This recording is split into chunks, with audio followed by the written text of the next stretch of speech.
তো যেটা চেয়েছো সেটা তোমরা পাচ্ছ, তো সেই কারণে এর থেকে তো বেরোতে হবে।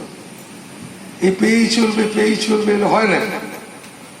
তুমি তো চাইছি, তুমি এটা অভ্যাস করে ফেলেছো, এটা চাই সেটা চাই, তাই তোমায় বললাম শুধু চাই চাই চাই, শুধু আমি চাই, আর অন্য কারোর কথা ভাবার ব্যাপার নেই। এই যে আমি চাই, এই এটাকে নেশা। কিন্তু তুমি আখেরে যে তুমি স্বার্থপর ব্যক্তি তাও তুমি না, তোমাকে যে স্বার্থপর বলবো তাও না। কারণ তুমি যদি লাস্টে গিয়ে যদি তুমি খুব আনন্দে থাকতে পারতে তাহলে বোঝা যেত না, না বাবু ঠিক আছে। দেখতে পাচ্ছি লাস্টে গিয়ে দেখতে পাচ্ছি তুমি কাঁদছো, তুমি তাহলে এত সময় কার জন্য নষ্ট করলে? এটার কোনো উত্তর নেই, তবু তুমি ছুটছো। কেমন? তো যাই হোক, তোমার এই ছোটা একদিনে যাবে না। তো সেই জন্য মানুষ সদ্গুরু লাভ করে। কেন সদ্গুরু লাভ করে না? এই কারণে,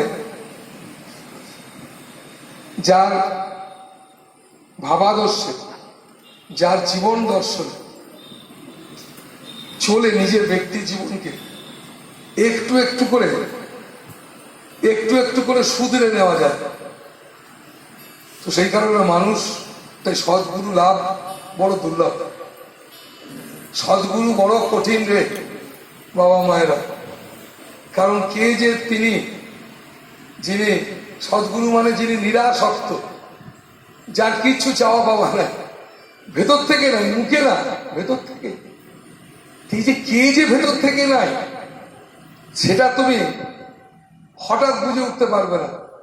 তাই চলতে তোমাকে টানবে, তোমার ভেতর থেকে টানবে না যিনি তোমার সদ্গুরু, যাকে অনুসরণ করে, যাকে ভাবলে তোমার মনে শক্তি আসবে, যাকে অনুসরণ করলে মনে হবে না তুমি নিজেকে বিকশিত করতে পারবে, বিকাশ এটা করতে পারবে। তো সেই কারণে মানুষ সদ্গুরু লাভ করে। তো সেই জন্য মানুষ, আর দেখো এই যে মানুষের দেখবে এই সাই বাবা, এই বিভিন্ন যে শিরডি সাই বাবা, এই সমস্ত মহাপুরুষ যারা এসেছিলেন, এদের কাছে বহু মানুষ গিয়ে সব উপকৃত হতো। এই সমস্ত বড় বড় সাধুদের কাছে, ঠাকুর রামকৃষ্ণের কাছে কি উপকৃত হতো? কারোর ছেলে হয়নি, ছেলে হতো, কারোর মেয়ে হয়নি, কারোর চাকরি বাকরি ইত্যাদি সব মানত করতো, তাদের কাছে যেত। এটা সাধু সঙ্গ করলে, যারা সাধু তাদের কাছে গেলে সব হয়। এই আমাকে নিয়ে যদি লিখতে লাগে কেউ, যদি আমারই এই সমস্ত কার কার কি হয়েছে যদি লিখতে লাগে, দেখা যাবে কি জানো, ওদের মোটা বই হয়ে যাবে, দেখা যাবে না মোটা বই হয়ে গেছে এই 35 বছরে মানুষের সঙ্গে মিশতে। এটাই একটা অবাক ব্যাপার, তোমার অবাক লাগবে। তো সেই কারণে আর একটা ব্যাপার দেখো, এটাও অবাক ব্যাপার, যে তোমরা সকালবেলা থেকে এসে লাইন দিয়ে দেখতে পাচ্ছি সবাই খামে করে পয়সা দিচ্ছে। কেউ চাইলে দেয় না, তুমি কিন্তু আমাকে লাইন দিয়ে দিতে এসেছো। এটাও তো অবাক ব্যাপার। আমি তো পশ্চিমবাংলায় এক দিনেতে আমার শেষ হয়ে গেছে মে মাস, 1 মাস আমি এটা করি সারা বছর। তো মে মাসে আমি যে দিন আমি ছিলাম, মানে এত ভিড়, এই তো রাজার বউ গিয়েছিল নাকি রে, সে তো কথা বলবো বলে বলতেই পারছে, এত বিশাল ভিড়, সে বিশাল লাইন, ভীষণ ভিড়, কি বলবো। তো দেখো এটাও একটা কিরকম একটা তার লীলা। লোকে হাজার হাজার মানুষ, গরিব দুঃখী ধনী বিভিন্ন ধরনের মানুষ, সবাই লাইন দিয়ে আমাকে অর্ঘ্য দিতে আসছে। তো এটাও তো ব্যাপার, চাইলে পাওয়া যায় না, কিন্তু দিতে তো চাইছে মানুষ।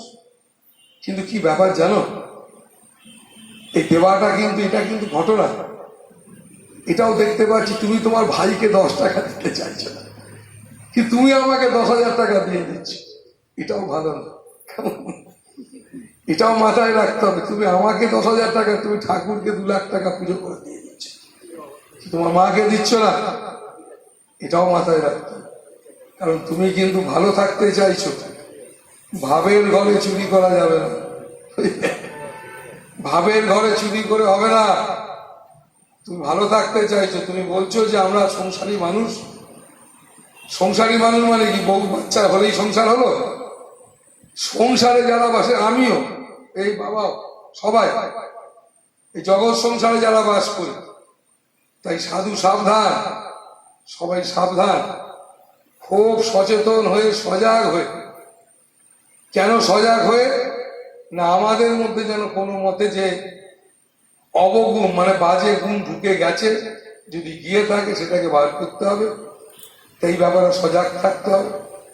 আর তুমি যে ভগবানকে ভালো লাগে, তোমার যে ঠাকুর ভালো লাগে সে ঠাকুরকে ভালোবাসো।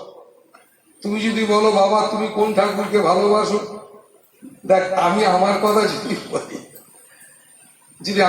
আমি যদি বলি, আমি ছোট থেকে কোনো ঠাকুরকে কৃষ্ণ রাম কালী শিব দুর্গা এরকম আলাদা কোনো ঠাকুরকে আমি আগাগোড়াই ভালোবাসি।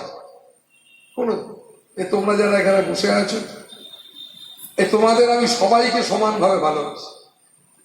কি করে পারি না, আমি কোনো জায়গায় আমার চোখ লেগে যায় না, আমার মন কোনো জায়গায় লেগে যায় না, বাতাসের মধ্যে ছুঁয়ে যায়।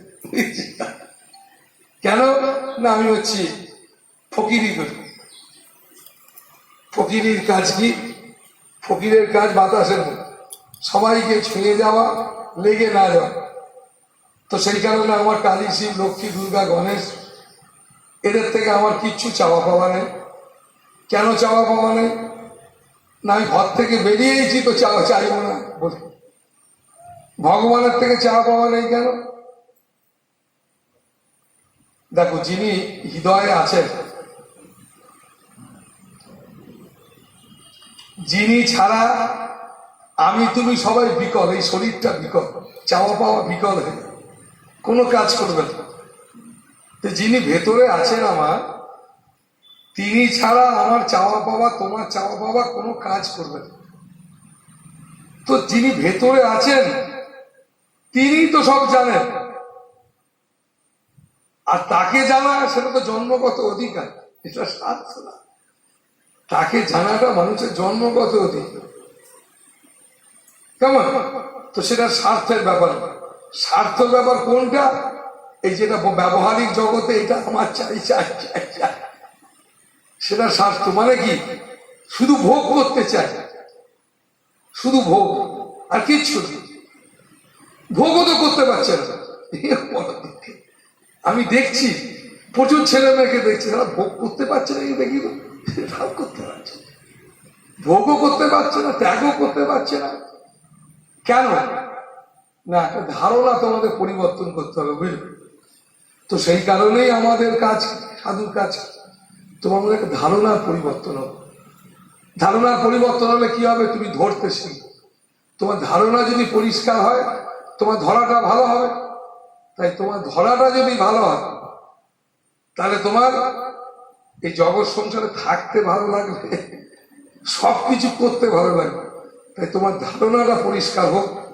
তাই যত পারবে সাধু সঙ্গ করবে। আর প্রতিদিন, প্রত্যেক দিন, এই যেমন সুন্দর করে বসে আছো তোমরা, প্রত্যেক দিন অন্তত কিছুক্ষণ করে সময় দেবে। কাকে সময় দেবে? তুমি দেখবে চাকরি বাকরি, রাজনীতি, মাস্টারি করা, রান্না বান্না করা, সংসার করা, সব ব্যাপারে তুমি প্রত্যেক দিন সময় দিচ্ছ। এই সময় যেটা যেটা দিচ্ছ সেটা সেটাই হচ্ছে, আর যেটা যেটা তুমি দিচ্ছ না সেটা সেটা হচ্ছে। তাই তুমি জানবে তোমার ব্যক্তিগত জীবনে সব তুমি সময় দিচ্ছ, কিন্তু একটা জিনিসের জন্য সময় দিচ্ছ না। সেটা কি না? গুরু বা ঈশ্বর, তার জন্য সময় দাও না। আরে সেটা ছাড়া তুমি বাঁচতেই পারবে না। তাই তুমি কেন খুশি নয় জানো? তুমি যেগুলো খুশি করা যায় সেগুলোতে যাতে খুশি হয়, মানুষ তৃপ্ত হয়, সেই কাজ তুমি করো না। তুমি না করে তুমি শুধু অন্য কাজ করছো। তাই প্রত্যেক দিন কিছুক্ষণ করে সকল কিছু মন থেকে সকল ঝেড়ে নামিয়ে দিই, সরিয়ে দিই, শুধু পরমাত্মার কথা ভাবো, গুরুর কথা, ঈশ্বরের কথা ভাবো, সময় দাও। এতে কি হবে? তোমার সকল সমস্যা ধীরে ধীরে চলে যাবে, একটু একটু করে যাবে। তুমি একটু একটু করে, তুমি তোমার মন একটু একটু করে সেই অসীম পানে ধেয়ে যাবে। তুমি একদিনে কোনোদিনই পারবে না। যেটা সত্যি নয় তুমি সেটাকে সত্যি বলে ধরে আছো, সে সত্যি নয়টাকে সত্যি বলছো। আমি যতই বলি ওটা সত্যি নয়, মিথ্যে, তুমি পারবে না। তো সেই কারণে একটু একটু করে তোমায় মাথায় রাখতে হবে যে তোমাকে, আমাকে, সবাইকে আমাদের সকল কিছু ছেড়ে দুহাত তুলে তার কাছে সমর্পণ করতে হবে। একদিন না একদিন করতেই হবে। তো একটু একটু করে চেষ্টা করো ব্যক্তিগত জীবনে। তাই প্রত্যেক দিন সকল, তার জন্য মানুষ মেডিটেশন করে, ধ্যান করে, ধ্যান দেয়। ধ্যান করার জিনিস না, ধ্যান দিতে হবে। তাই প্রত্যেক দিন ধ্যান দেবে, আর এটা দেবে, প্রত্যেক দিন দেবে, ভালোবাসবে। আর একটাই প্রার্থনা করবে যে প্রভু আমি তোমায় ভালোবাসতে চাই, শুধু ভালোই বাসতে চাই। তাকে যদি ভালোবাসতে পারো, তুমি সব থেকে বড় কথা কি জানো, তুমি যা যা পেতে চাইছো, যেটা তোমার সত্যি তোমার ভালো হবে, সেগুলো তুমি নিশ্চিত পাবে। কেন? তাকে ভালোবাসবে, তিনি তোমার ভেতরটাকে এমন শক্তিশালী করে ফেলবেন, তোমাকে এমন উপযুক্ত করে তুলবেন, তুমি অনায়াসে সেটা পারবে। তুমি নিজেকে উপযুক্ত না করে তুমি পাবার আশা করছো কেন? এটা উচিত না। আমি উপযুক্ত নই, কিন্তু আমি চাইছি, সেটা কিন্তু কোনো মতে উচিত না। তাই উপযুক্ত করে না। কারণ দেখবে নজরুল ইসলাম বলেছেন, যাহা চাই যেন জয় করে পাই। আমরা জয় করে পেতে চাই, আর সেই গুণটা আমাদের সবার মধ্যে আছে। আমি পারবো না, হবে না, তুমি হবে না, পারবো না ভাবছো। তুমি গরিব মানুষ, কেন তুমি গরিব মানুষ হয়ে থাকবে? কে তোমার গরিব মানুষ হয়ে থাকতে বলেছে? কেউ তো বলেনি। তুমি আছো, তুমি অভ্যাস করে ফেলেছো। তো সেই কারণে বাবা মায়েরা, হাত জোর, ধর্ম, আধ্যাত্মিকতা, এই হাত জোর করে দুর্বল মানুষের কাজ না, খুব সবল মানুষের কাজ। মানুষ বেঁচে থাকা, মানুষ হওয়া ভীষণ বড় সবল মানুষের কাজ, জানবে, দুর্বল মানুষের না। এই হনুমানজি হাত জোর করে আছে। হাত জোর করে মানে কি জানো? দাস ভাব, দাস। হাত জোর করা মানে দাস ভাব। আমার দাস ভাব, তাই তোমার হাত জোর করছে। দাস ভাব মানে, দাস ভাব কার হয়? যার অহংকার নাই। কত সহজ অহংকারের বাইরে যাওয়া। একটুতেই তুমি একবারে তেতে বসে আছো, তোমার কড়া একবারে তেতে বসে আছে, একটুতেই তুমি লেগে আছো। দাস ভাব তার মানে কি? কাম, ক্রোধ, লোভ, মোহ, এই যে সমস্ত ভেদভাব, এসব যার নাই, তিনি হচ্ছেন বীর। বীর ভাব আর দাস ভাব এক, একটা টাকার এপিট আর ওপিট। কাকে বীর বলে? বীর বলে ওকে একটা গুলি করে মেরে দিলাম, লোকটা মরে গেল, আমি খুব বীর, তা না। যে গুলি করে মেরে দিচ্ছে, আমি প্রচুর এরকম গুলি করার লোক দেখেছি, জানো, প্রচুর। আমার জীবনে, আমার কি বলবো আর, গাছের গোড়ায় বসে আছি পাঞ্জাব, এসব জায়গায় 4-5টা ছেলে গরমকালে বসেছে, এসে তারা কোথায় মারপিট করে লোককে মেরে এসে, এরকম কত দেখেছি। আমার কাছে কেঁদেছে, কাঁদছিস কেন রে? না, বউ আমাকে সহ্য করে। দেখ সারা কিরাম দুর্বল। তার মানে কি? নিজেকে কন্ট্রোল করতে পারে না, চরম দুর্বল। সে এক লোক মেরেছে, রিপু তাকে করাচ্ছে। রিপু, ওই পশুত্ব, এই ভেতরে মানুষের মধ্যে যে পশুত্ব ঢুকে পড়ে, কেউ রিপু বলে। রিপু, এই রিপু একটা লোক, ভালো মানুষ, সবাই তাকে, ছেলেটাকে, মেয়েটা খুব ভালো লোক, তো এমন একটা কাজ করে ফেললো যেটা একটা চরম দুঃখের। কারণটা কি? এই পশুত্ব তার মধ্যে জেগে গেছে, রিপু। এগুলো মানুষের মধ্যে এসে গেছে, আসছে। তার জন্য মানুষ যত এসে যত এগুলো করছে। তাই তুমি ধর্ম করছো, গুরুর কাছে এসছো, আধ্যাত্মিক আলোচনা করছো, শুনছো, জীবনে এগিয়ে চলছো, মানে কি? পুজো করছো, পাঠ করছো, সমস্ত কিছুর মানে কি? না, প্রভু আমাকে এই পশুত্বগুলোর বাইরে নিয়ে চলো, আমি মনুষ্যত্ব চাই। মনুষ্যত্ব মানেই তো প্রেম। সেখানে তোমার প্রেম পাবো, সেখানে আনন্দ পাবো, শক্তি পাবো, নাকি? তো সেই কারণে বাবা মায়েরা, তাই তাকে আমরা ভালোবাসবো। সবসময় বলবো, প্রভু আমি তোমায় ভালোবাসতে চাই, আমি মৃত্যুর দিন পর্যন্ত সঙ্গটা ভালো করতে চাই। এইসব ভালো ইচ্ছা তোমার ভেতরে রাখবে, তাকে প্রার্থনা করবে মৃত্যুর দিন পর্যন্ত যেন আমি ভালো সঙ্গে থাকি, আর আমি যেন তোমাকে ভালোবাসতে পারি, আর আমি যদি তোমাকে ছেড়ে দিই তুমি যেন আমাকে ছেড়ে দাও। এইভাবে একটা দারুণ করে একটা জমাটি প্রার্থনা সব সময় রাখো তার চরণে, তাহলে নিশ্চিত তোমরা ভালো থাকবে।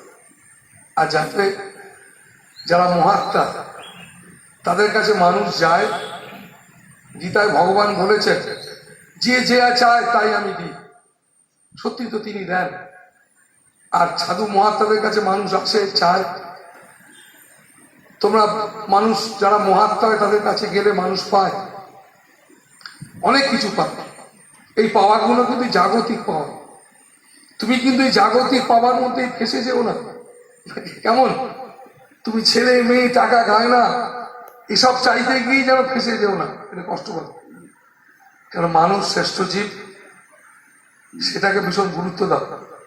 শ্রেষ্ঠ যখন জীব আমি এই সংসারের মধ্যে তো আছি, কিছু শ্রেষ্ঠত্বের কাজ আমায় করতেই হবে। ভালো কর্ম করো, এমন ভালো কর্ম করো তুমি চলে যাওয়ার পর ওই কর্মগুলো কিছু মানুষকে এগিয়ে দেবে। একটুখানি করো, কিছু মানুষকে করো। আর খারাপ কর্ম করো না, সেই কর্মগুলো কিছু মানুষকে পেঁচিয়ে দিতে পারে। তাই মানুষ হয়ে এসেছি যখন, একটুখানি হলো ভালো কর্ম করো।